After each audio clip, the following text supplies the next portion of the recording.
నేడు పురుషుల్లో చాలామందికి లైంగిక సామర్థ్యం తగ్గిపోతుంది. దానివల్ల చాలామంది కుటుంబాలు ఇబ్బందులు పాలవుతున్నాయి.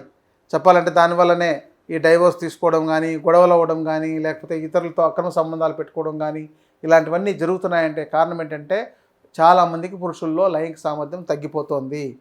కారణం ఏంటి? వాళ్ళ ఆహార విధానం, జీవన విధానం, సరైన శ్రమ లేకపోవడం, లేదంటే వ్యాయామం సరిపడినంత లేకపోవడం, దురలవాట్లు. ముందు యవ్వనంలో ఎప్పుడైతే వాళ్ళకు హార్మోన్స్ బాగా డెవలప్ అవుతున్నాయో అదే సమయంలోనే కొన్ని దురలవాట్ల వల్ల, అంటే హస్తప్రయోగాలు కావచ్చు, లేకపోతే మద్యం సేవించడం కావచ్చు, ఈ గుట్కా పాన్ లాంటివి తినడం కావచ్చు, స్మోకింగ్ చేయడం వల్ల కావచ్చు, దానివల్ల చాలామందికి సెక్స్ సామర్థ్యం పడిపోతుంది. తర్వాత 25 ఏళ్ళు 30 ఏళ్ళకి వచ్చేసరికి వాళ్ళు పెళ్ళిళ్ళు చేసుకున్నా కూడా వాళ్ళు సక్రమంగా స్త్రీలను సంతృప్తి పరచలేకపోవడం వల్ల చాలామంది ఈ రకరకాల సమస్యలు ఎదుర్కొంటున్నారు. మానసిక సమస్యలు ఎదుర్కొంటున్నారు. ఇంకా చెప్పాలంటే కొంతమంది పెళ్ళిళ్ళు చేసుకోకుండా, అంటే పెళ్లి చేసుకోకుండా చాలా రోజుల పాటు గడపడం, ఏదో ఇంట్లో వాళ్ళకి ఏదో మాట చెప్తూ దాట వేస్తుండడం, నేను ఇంకా సెటిల్ అవ్వలేదని, నాకు ఇంకా ఉద్యోగం రాలేదని, లేకపోతే ఇంకేదో కారణం ఉందని, ఫిజికల్గా హెల్తీగా లేదని, ఇలాంటివన్నీ కారణాలు వెతుక్కుంటున్నారు. కాబట్టి సెక్స్ సామర్థ్యం ఎందుకు తగ్గిపోతుందంటే ప్రధానంగా ఆహారము, జీవన విధానమే కారణం. ఇంకొకటి ఏంటంటే నేడు చాలామందికి 30 ఏళ్ళ వయసుకంతా మధుమేహం లాంటి వ్యాధికి గురైపోతున్నారు. దాంతో ఎవరైతే మధుమేహానికి గురయ్యారో వాళ్ళకి వెంటనే ఈ యొక్క సామర్థ్యం తగ్గిపోతూ వస్తుంటుంది. ఈ మధుమేహం కూడా కేవలం ఆహార విధానం, జీవన విధానం లోపం వల్లే వస్తుందనే విషయాన్ని వీళ్ళెవ్వరూ గుర్తించడం లేదు.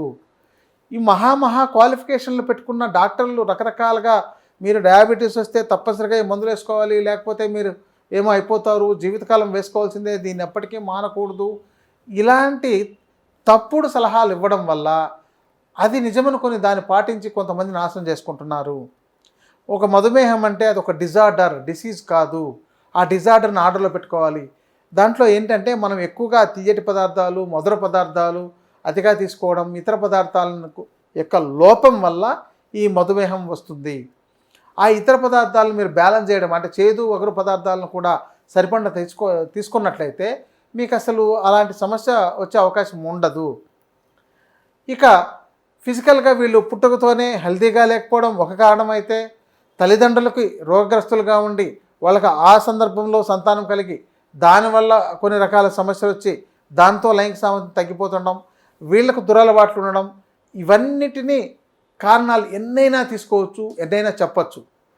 అయితే ఇప్పటికిప్పుడు ఈ సమస్య ఉందండి, పరిష్కారం చెప్పండి, ఏం చేయాలి, ఇవన్నీ మాకెందుకు అని అడిగే వాళ్ళే చాలామంది ఎక్కువగా ఉన్నారు. ఎందుకంటే ఇది చెప్పగానే ముందు ఆతృతగా ఏ మందు చెప్తారు, ఏది మాకు పనిచేస్తుందో అనే ఆతృత ఉంటుంది. కాబట్టి మీకు కొన్ని సలహాలు ఇవ్వగలుగుతాను. ఇక్కడ మీకున్న దురలవాట్లన్నీ మానండి. రోజు తైలంతో మర్దన చేసుకుంటుండండి శరీరాన్ని. ఎందుకంటే మీ యొక్క వ్యాయామం సరిపడంత లేకపోయినప్పుడు, మీకు బ్లడ్ సర్క్యులేషన్ సక్రమంగా లేకపోతే దానివల్ల కూడా మీ యొక్క లైంగిక సామర్థ్యం తగ్గిపోతుంది. రెండవది ఏంటంటే మన బ్లడ్లో చాలా చెడు పదార్థాలు కూడా మన శరీరంలో చేరి ఉంటాయి. ఇవన్నీ కూడా మన అన్ని భాగాలకు సరఫరా అయి ఉంటాయి. అవి సక్రమంగా శుద్ధి కాలేకపోవడం వల్ల, ఆ బ్లడ్ వెయిన్స్లో సర్క్యులేషన్ సక్రమంగా లేకపోవడం వల్ల వెంటనే ఈ యొక్క ప్రిమెచ్యూర్ ఎజాకులేషన్, అంటే లైంగికంగా శక్తిగా ఉన్నా కూడా కొద్దిగా అలా వెళ్ళి 1 నిమిషం 2 నిమిషాల్లోనే మళ్ళీ స్ఖలనం అయిపోయి శీఘ్ర స్ఖలనం సమస్యతో బాధపడుతుంటారు. సో ఇక్కడ ఎప్పుడైనా తైలంతో మర్దన చేసుకునేటప్పుడు ఆయుర్వేద శాస్త్రం ఏం చెప్తుందంటే, నిత్యం తైల మర్దనం చేయడం వల్ల ఏ రోగం రాదు, ఎప్పుడూ శక్తివంతంగా ఉంటారని చెప్తుంది. ఇవి చేయకుండా ఇమ్మీడియట్గా పనిచేసే ఒక ట్యాబ్లెట్ చెప్పండి, అది వేసేసుకుంటాము అంటే, ట్యాబ్లెట్ చెప్పడం చాలా తేలిక, కానీ ఇది అన్ని సమయాల్లోనూ మిమ్మల్ని సంతృప్తికరంగా ఉంచదు. కొన్ని రోజుల పాటు బాగా పనిచేస్తుంది, తర్వాత పనిచేయలేదంటారు. కారణం ఏంటి? లోపం మీలోనా, మీకు ఇచ్చిన ట్యాబ్లెట్లోనా? అందుకనే మొదట అది సర్క్యులేషన్ బాగా పెంచి మీకు లైంగికంగా ఉపయోగపడుతుందేమో, కానీ తర్వాత తగ్గిపోతుంది.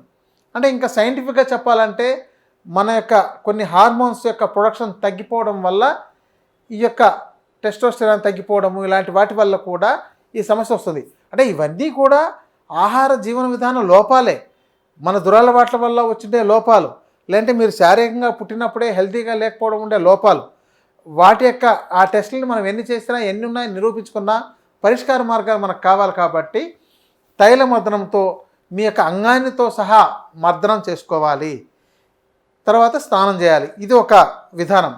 రెండవది, కనీసం వారానికో 15 రోజులకు ఒకసారి స్టీమ్ బాత్, అంటే తైలంతో మర్దనం చేసుకొని కొంచెం వేడి నీళ్ళు బాగా కాచి ఒక బకెట్లో కింద పెట్టుకొని దానిపైన ఒక స్టూల్ లాంటిదో ఆ పక్కన స్టూల్ వేసుకుందాను, మొత్తం మీరు ఒక బెడ్షీట్ కప్పుకొని ఆ ఆవిరి వచ్చేటట్టు చేసుకున్నట్లయితే మీ శరీరానికంతా ఆవిరి పట్టి ఆ యొక్క చెమట రూపంలో మీకు డ్రాప్గా వచ్చేస్తుంటుంది.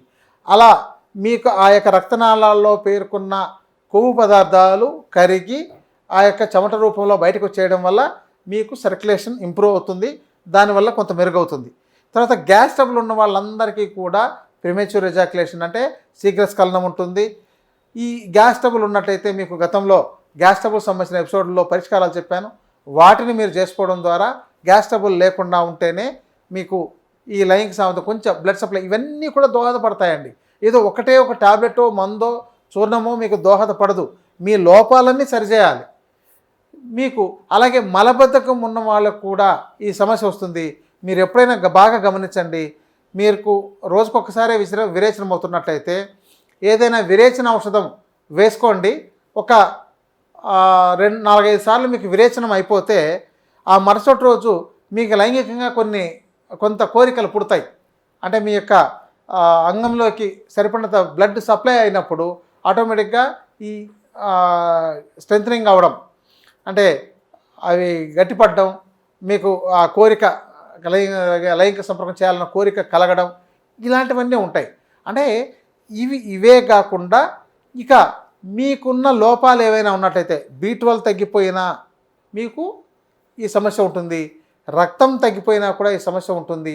అందుకని శారీరక వ్యాయామము, మంచి ఆహారము, ఈ తగిన అభ్యంగ స్నానము, స్వేదనం అంటే స్టీమ్ తీసుకోవడం, ఇలాంటివి చేయడం వల్ల మీ యొక్క లోపాలు కొంత తగ్గి మీకు మెరుగవుతుంటుంది.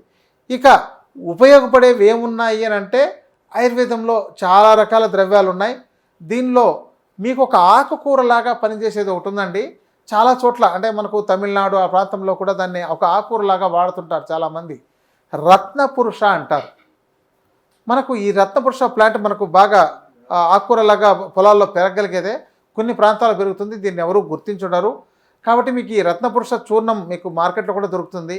దీన్ని ఎందుకు మీకు మీరుగా సేకరించుకోవచ్చు, దాన్ని పొడి చేసి తయారు చేసుకొని వాడుకోవడం కష్టం. కాబట్టి ఆ రత్నపురుష చూర్ణాన్ని రోజు మీరు ఒక చెంచా మీ ఆహార పదార్థాల్లో కలిపి తింటుంటే, అంటే మీ కూరల్లోనో పప్పుల్లోనో పులుసులో సాంబార్లోనో మీరు తినేటప్పుడు కలుపుకోండి. అలా కలుపుకొని మీరు తింటుంటే మీకు ఈ యొక్క లైంగిక సామర్థ్యాన్ని మీకు పెంచుతుంది.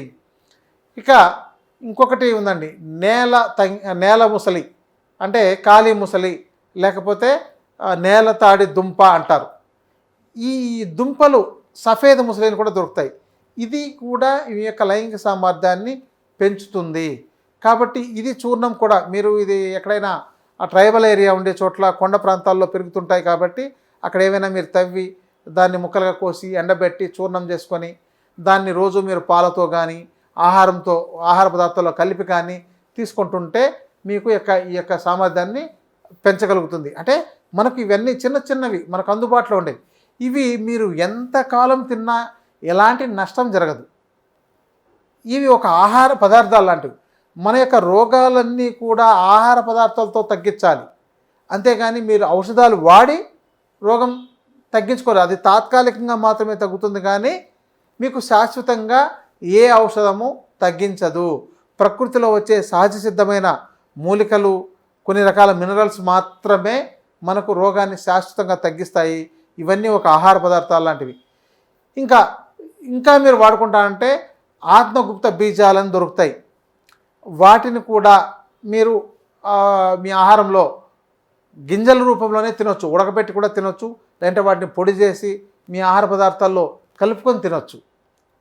ఇక దీని తర్వాత మనకు ఇంకా బాగా పనిచేసేవి కోకిలాక్ష బీజాలు. అది ఇంకా అద్భుతం అండి. ఎంత అద్భుతంగా పనిచేస్తుందంటే కోకిలాక్ష బీజాలు చాలా చిన్నవిగా ఉంటాయి. దాన్ని నానబెడితే అది గమ్లాగా మనకు వీర్యం ఎలా గట్టిగా తిక్కుగా ఎలా ఉంటుందో అదే విధంగా అవి గుజ్జులాగా ఉంటుందన్నమాట. వాటిని మీరు నానబెట్టి రోజు దాన్ని మిక్సీలోకి వేసేసి దాంతోపాటు ఏదో చక్కెర కలిపో లేదా జ్యూస్ లాగా తయారు చేసుకొని రోజు మీరు తీసుకుంటున్నట్లయితే దాంతో కూడా మీకు లైంగిక సామర్థ్యాన్ని బాగా పెంచుతుంది. ఇవన్నీ కూడా జస్ట్ మీకు చెప్పిన ఈ 4 రకాల పదార్థాలు మీరు నిత్యం వాడుకోవచ్చు. ఇవి చాలు, మీరు ఏదేదో మందులు మార్కెట్లో కొనాల్సిన పని లేదు. దీనిలో కూడా మీకు తగ్గలేదు, దీంతో కూడా ఇంకా సమస్య ఉంది అంటే అప్పుడు ఎవరైనా వైద్యులను సంప్రదించండి.